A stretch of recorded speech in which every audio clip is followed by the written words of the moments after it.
On Wednesdays, as usual, we're going to we will continue on this Love One Another series. And today, last week, we went through relationships founded on love. But today, we're going to talk about another aspect, which relationship should be founded on as well. And that's on encouragement. And there you go, you have probably not the very encouraging brother as known by people's comment on me. I wasn't being known as the most encouraging disciple or brother when I first became a disciple. And this has been a thing, or let's say a lesson, that I spent lots of effort and time to learn about. To encourage, sorry, this thing is, I give my hand in the way of where I'm saying. Sorry, could you not put that on? Yeah. Thank you. Today we're going to look at how God instructs us to encourage one another by the scriptures. Right? What encourage one person is not necessarily what would encourage another person, obviously. Right? We all have our hobbies and what we like, and even different characters and temperaments. Just like what James did, right? Not all of us know him the best, nor we will appreciate something that he appreciates. But in the simplest terms, to encourage, it's not to please. Well, it's not to be a pushover, but it means to give courage to someone.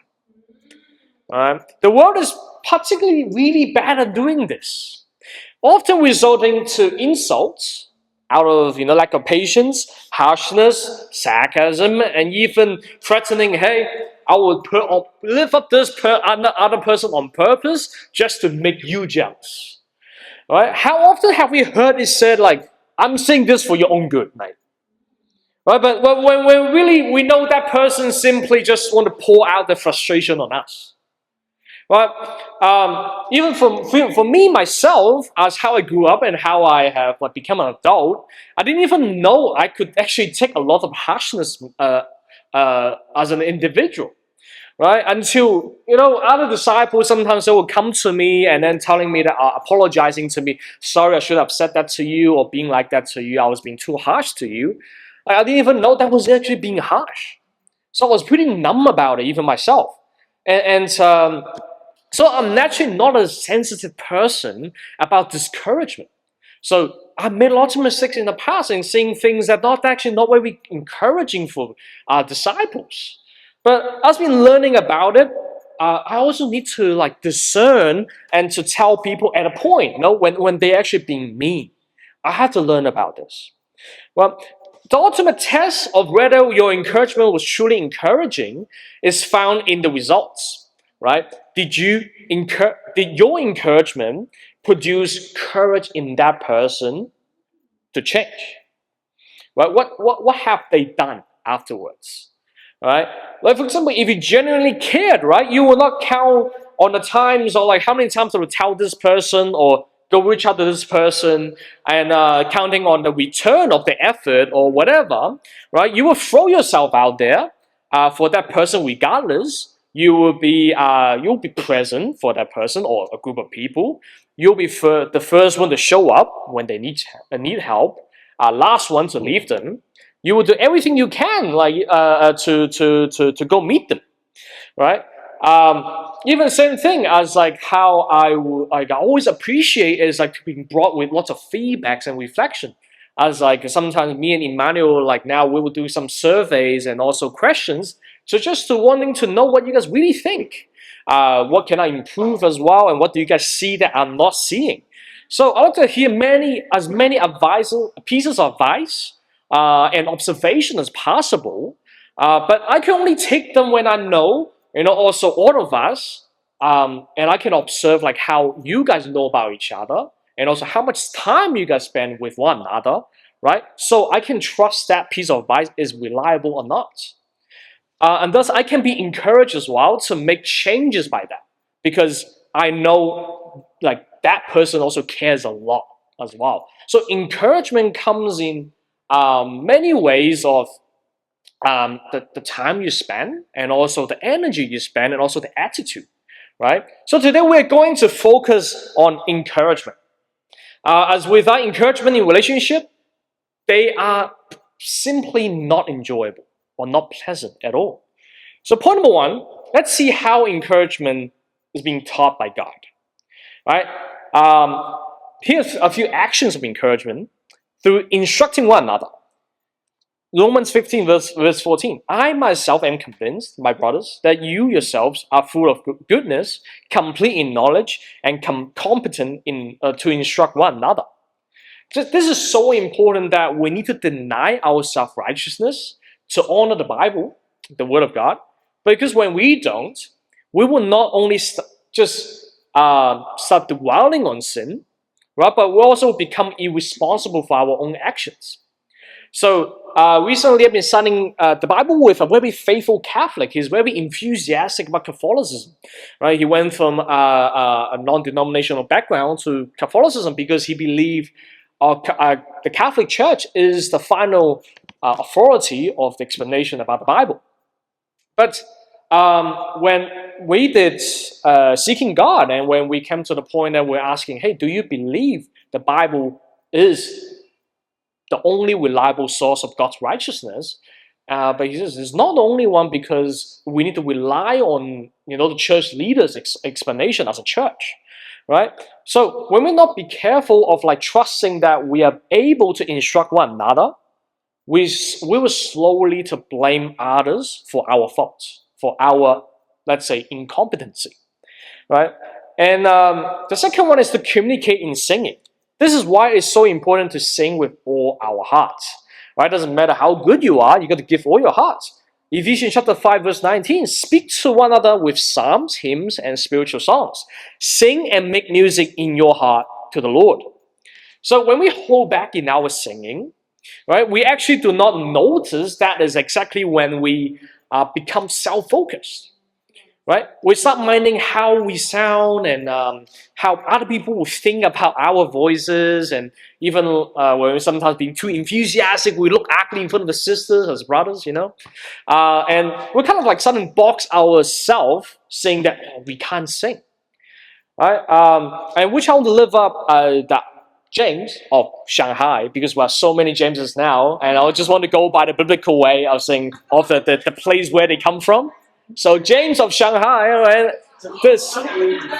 On the last Sunday, he gave his heart to sing. I was surprised. He was just sitting right there, and I was sitting next to him. I was hearing, whoa, this guy is trying to sing. This is not just about him singing. It's about whoa, as a Chinese. He doesn't believe in God, and he's trying to give his heart to sing. Well, that encouraged me. Serving one another, right? With the freedom to serve, giving up our sinful life and our desire. In return, we're going to find meaning we define where we find pleasure. Galatians chapter 5 verse 13. You, my brothers, were called to be free, but do not use your freedom to indulge the sinful nature, rather serve one another in love. So it was pretty wholesome to spend a few more extra hours with together, like last Sunday before watching the movie, right? We brought have my friend Jacob coming along, and also some of the other disciples who will just be able to spend the time to connect with one another. I'm not just going to go in and watch a movie, and we didn't really have much time to know about each other. So and that was just a wholesome moment. I don't think. I think that actually beats even just doing Bible study with Jacob, because he got to actually experience the friendship and being asked about people actually care about him. In hospitality, without grumbling. Right? Sometimes we can host people, but yet we're just counting down the clock. It's okay, when is this going to be finished? Or we go to a gathering and it's I'm just showing up. Right? That is still, you show hospitality, but with grumbling in your heart. But we don't want that. 1 Peter chapter 4 verse 9. Offer hospitality to one another without grumbling. Right? And here are the specific commands. God has some specific commands for encouraging one another. So let's say the best way, the most powerful way, is definitely telling our brothers and sisters when they're discouraged, about God's promises to them. 1 Thessalonians chapter 4, verse 18. Therefore, encourage each other with these words. So what are these words? Right? The word of God. And to build up one another, praises, like these words of praises. Great job, like wow, you've done a fantastic job, right? 1 Thessalonians chapter 5, verse 11. Therefore, encourage one another and build each other up, just as in fact you are doing. Right? Most of the time, all it takes is just one word of encouragement, approval, to help a person and to remind them actually what they read and prayed to God about this morning. Sometimes we could just get knocked off by something that frustrates us, that really discourages us throughout the day, but coming from brother and sister, telling them what they did or like what they're doing, they did a fantastic job, and just to give them a word of encouragement, it just reminds them about like, okay, wow, actually this is how God sees me too. This is exactly what I read today, right? Encourage to never give up on meetings, as we are to come to them to encourage, right? Coming to the church again is not just about hearing the sermon, but through the teachings in the sermon, okay, let's put them into practicals right here, right now, right? Hebrews chapter 10, verse 25. Let us not give up meeting together, as some are in the habit of doing, but let us encourage one another, and all the more as you see the day approaching. So even though it was cold and rainy last night, I just really appreciate the time. Just again, to spend time with like James, my wife, and Mika in the car. Well, although it's cold out there, but that gave each one of us some warmth, which in the heart that no jackets can really replace. And here's some observations about encouragement. So, according to Romans 15, verse 14, right? We are competent to instruct one another. It says, I myself am convinced, again, my brothers and sisters, that you yourself are full of goodness, filled with knowledge, and competent to instruct one another. So, let me just give this charge and challenge. I would say challenge. That all disciples need to start asking their disciples to even correct on themselves. Tell them whatever they need to change as well. It's not just one-way teaching. Right? Correct them and tell them about their observations too. And same thing as the non-leading disciples, because without doing that, as disciples just learning and without giving them the opportunity or training them to also to disciple back, they can fall into a sense of fear about leadership. Satan can just abuse that. And at worst, they will fall into idolatry too. Right? When they do not feel competent about their spirituality. But the Bible says that, hey, we are competent simply by the Word of God. So it calls for mutual investment in a discipling relationship. So it's about like, hey, how can I lead better? Like ask more of these questions as well. And this helps a lot more than just simply, hey, do you have anything to get open with? Right? Just let them to also pour out their heart, what's really deep down as well. So this can avoid circumstantial loyalty. And what we can observe that from is exactly from that movie as well, Odyssey. Right? Remember when Odysseus is leading his crew for journey after journeys, and at the end, his right-hand man, if I pronounce his name correctly, Eurylochus, right, ended up turning his back on him, right, because he lost his faith simply because, as we can see that at the beginning, he was very loyal, and Odysseus is someone who is pouring out his heart to his people as well. But you can see, at the time of a challenging time when they were so hungry, that he decided to lead the other crew astray and be going against a prophecy where they should not be eating. And it just shows that, hey, he actually has not really been given his whole heart to Odysseus as well. So it comes in both ways. Right? It's not just about like as a disciple, okay, we give everything that we can, but we do not train them up to do the same. And as a leader's job is to breathe faith to his people and clean up people's mess. Just yesterday, having this conversation with James, and he brought up one really good example. What Sean before introduced this idea to him before is that with Eli and with Kai and Kai. right? Them making a mess is not really their fault, right? It's not John and Tegan's fault. It's by their nature they make some mess, but it is their responsibility to clean up that mess, right? In 2 Corinthians chapter 12, verse 9, but he said to me, my grace is sufficient for you, for my power is made perfect in weakness. Therefore, I will boast all the more gladly about my weaknesses, so that Christ's power may rest on me. So, the people underneath you should feel empowered that they can do something with their life, right? They feel free to step in and take charge at times, right? And or even being able to come and discuss with you at that moment. Hey, how can we do this? How can we work with you, right? So just like Jesus came and left behind a legacy, he didn't just come in and just perform a miracle. That's it, right?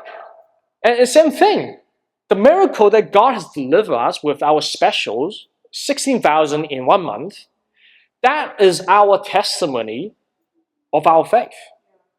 For people who have faith, God can actually deliver. So I want to challenge you all to observe that faith and meditate it every single day in your life, because for us, this victory that God has given us since me and Sarah has landed and been able to have the privilege to lead, that do not let this just to be a memorial, all right? Or like it's like a play that, okay, it happened. But I want you all to inherit the same faith, right? Then you shall, and after doing that, everything will go naturally in the way you wish it to be. Then you shall always be ahead, right? You're like, not just even about your finances, but by having such a faith, you can see that you are starting to have more room to grow in your character, right? So if you don't know, like, about, okay, so what does it really mean? How does that, how did that feel? And also, what actually happened? What did you go through?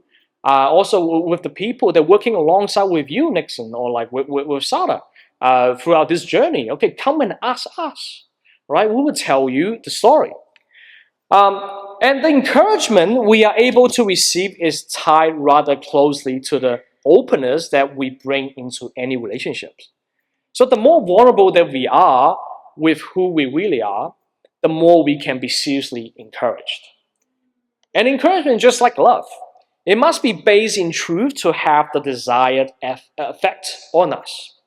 Like being open with another person is one of the greatest gifts that we can offer to our friends, right? You can go clean this person's house, you can go do this and do that, but yeah, like without you opening opportunity of like sharing about what you really feel and who you really are to that person, they could never feel as close in any way with you, right? Nothing is more special than another allowing you into his or her life to the level of feelings, right? And when like you share about your feelings, like yeah, and that is like you having faith in God that God's going to protect you, right? Doesn't matter this person appreciates or not, but you have done on your part, right? Anyone in the world can talk about things, places, and people. Only those who are committed to love and encouragement can take off the protective masks and share heart to heart, right? And as Christians, we are always the initiator. That's it, right? Doesn't matter like if there's any the person reciprocates or not, but we value initiation just like Christ. Without him initiating with us, we will never stood a chance of seeing the hope. Right. Point number 2: encouragement in practice within the church. And here's something that some principles that I've obeyed, and the encouragement has been brought into my life. Right? For example, recently, as I just finished this July campaign, as me busy with Uber Eats and all these stuff, but I started to know, okay, now it's time for me to focus on leading my family. Right? It's me and Sarah, we're just living with the sisters for now, right? It's not going to be a long time because we do not. So first of all, we do not have enough finance to find our own place. But it's always good to stay together. But we're not just boarding in that house, right? One day, and even just 1 second, I'm in that house, I'm a family with them. right, with Chelsea and Sarah. No, I mean with Precious, right? So yeah, it was just last Sunday. Now we have a like amazing family time. Chloe was there too. Yeah, and then like I get to like cook them meals, and again like they loved it, right? But also I get to a lecture about like by Chelsea about playing what's the game called? Rubik's Cube. Right? Look at how excited she is, right? And I was like the whole time I was just frowning. I was frowning. I was just like, oh, this is so complicated to me. But we have a fantastic time, and I'll just be able to wow. This is what it really feels like to. Although I hate to call myself this, but like feels like being a dad. You know, leading my my ladies right there. Yeah, and it was refreshing to me as well. I just really feel like wow. It doesn't just me encouraging them. I was encouraged too. Just seeing myself. This is how much more that I can bring to my people. Well, I love that. And then this Sunday we're going to do it again. All right. And then another thing is like involving like especially young disciples into what I do. Right. Just like yesterday, not just about driving Mika home, but before that with James we share a bit of faith, and then just everything is so spontaneous. And then we just went to get some soup and medicine for my neighbor James. So I think he's James of Jakarta. All right. You might want to change your name. I don't know, like man. But in Jesus' life, he had many Jameses as well. So yeah, I think in that way, naturally allowing the young disciples to shadow you as well. And you don't have to make it like, hey, let's come and do this. Everything is spontaneous. And of course, the other day when I was like asking Div, so you have given that special, right? I was like, then you will be the hero this Sunday. And then like on that night, the same night, he showed up to the movie like a hero. Right? He dressed up so nicely. Right? I was like, I feel underdressed compared to this guy. I was like, well, there you go. That's a hero right there. And so, and about empowering disciples through delegating responsibilities, right? It's always amazing to see the disciples are just doing a way better job than you in some other areas, right? Because this is our church. This is a church that belongs to all 18 of you. It's not just me doing everything, even like, okay, sometimes when I suck at something, I still have to do it, or I still have to make it happen. But it will not be as the same when everybody's being involved, right? And it's always great to see like everybody feels empowered in everything that we do together, right? And setting aside finances to provide extra help, like for my brothers and sisters worldwide as well. Well, that's something that I always think like God has really blessed me with lots of like finances and also opportunities in terms of that. And I think, for example, even for Jordy, right? Recently, her trip going to Japan, one of the tickets, and because we won a bit as well. So this is not on the basis of just giving up free money, of course. It's about like when I was in Auckland, my apartment just needs to be packed up. At that time, so I asked Isabel for help, and then she rallied her whole Bible talk and helped me with that. And Jordy was part of it. And then I was like, okay, just let me know whenever these guys need any help. I'm happy to help them. And one of Jordy's her difficulties was she really wants to go to Japan with other sisters, but she just lacked a bit of fun. And one of the trips, because that's right after going to Manila. And then Isabel just helped her to ask me and say, hey, Nixon, can you pay for Jordy's flight? Okay, oh sure, I can pay for one of them, right? And that really helped Jordy to refresh her spirit as well. And I'm happy to see my sisters being happy as well. So, and this is something that I just like, are really getting to see that, wow, like after doing that, like I just can see how much more that I can do with my finances as well. And some other personal examples have been demonstrated by other disciples as well. Right? Just this morning, I sort of went with Abby to encourage her in doing the volunteering together. And sometimes realize I've observed some other disciples, they could box themselves in a bit saying, oh, but this is not mercy. Or this is something that if I go to do this with this person, would this person become a Christian? But I think encouragement doesn't come with like a return of interest. Right? It doesn't matter what it is, especially for volunteering. That's all heart. And how amazing it is that you can go to do this with your friend. Yeah, just to love other people together, and that you are already being a disciple at that moment. And same thing with like even James today. He, instead of following his own timetable, which might be more convenient to him, he chose to go to Mika's class, just to go encourage Mika. Right? It's all about looking beyond your own time, your own schedule, right? And also, as usual, Venezuelans always open their home. The door is never locked. Right? It's like me and Sarah, because we don't have Wi-Fi at home, and recently we have lots of like online meetings, especially on Mondays, and we just had to like message them, hey, can we use your house for Wi-Fi? And they was like, oh, sure, walk in. Right? Even on Thursday night, Sean is always having a bunch of guys playing board games right there. All right? As it's always an open home. And I want to lift up the brothers and sisters household as well. Right? At that time, well, I remember there was one night I was supposed to bring James to where I live, which it was with the sisters. And I had messaged the chat and saying, hey, can I bring James over to our house? And it's like, no, we have another girl like occupying the house. And I was like, dang it, okay, I have to reorganize everything. And then later on, I call up Juju. It's like, oh, Juju, right, can I use your house?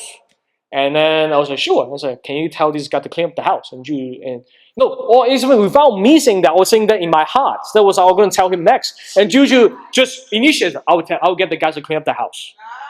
Right? And which the guys did a great job cleaning up the house. But, of course,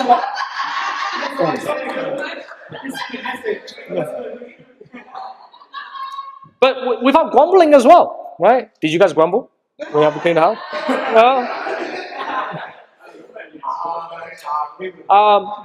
So this is the household that we want to build, right? Household that constantly having people around, and this is the principle that what a Christian household should be like.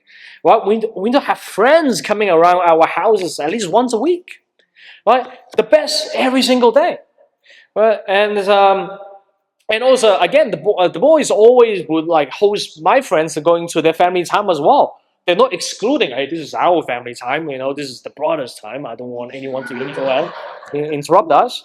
And also like, and thank you so much for accepting a Mary into your family time sometimes.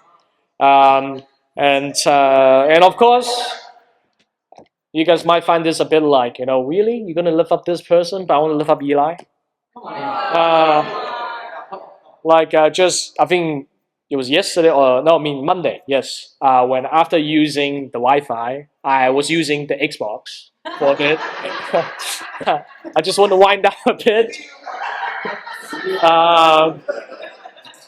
And then, when the Venezuelans and their kids came back, Eli was just like whining, hey, Dad, I want to play games with you.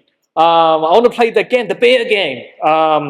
And then Sean was saying, hey, but Uncle Nixon's playing Call of Duty. And I was like, but this is not our game. And then Sean was telling him that, but like Uncle Nixon didn't get to play Xbox as much as we do. And then Eli said, okay, fine. And then I was like, I will watch. And then when he was watching, and then Tegan went ahead and encouraged him to give one of his stickers to me. Back then, Eli would not share his stuff with me. And then I don't know what happened. And then that day he was just like giving me one of the stickers. And then that was like you're seeing, wow, he's giving one of the things that he treasures so much to me. Like I was really encouraged by Eli on Monday night. Lift up Eli, right? He's just a kid.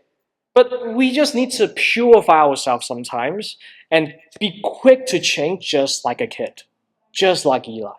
Right? He was so quick to change as Sean discipled him, as Tegan discipled him. Right? He became such an encouraging person. Right? And then the title of today's lesson is Relationship Founding on Encouragement. The challenge for tonight is to let the heat of your love for people be greater and stronger than the coldness of this weather. Alright? And by the end, let's bring in the love hats. Let's draw out the next action of love and see what's our new challenge.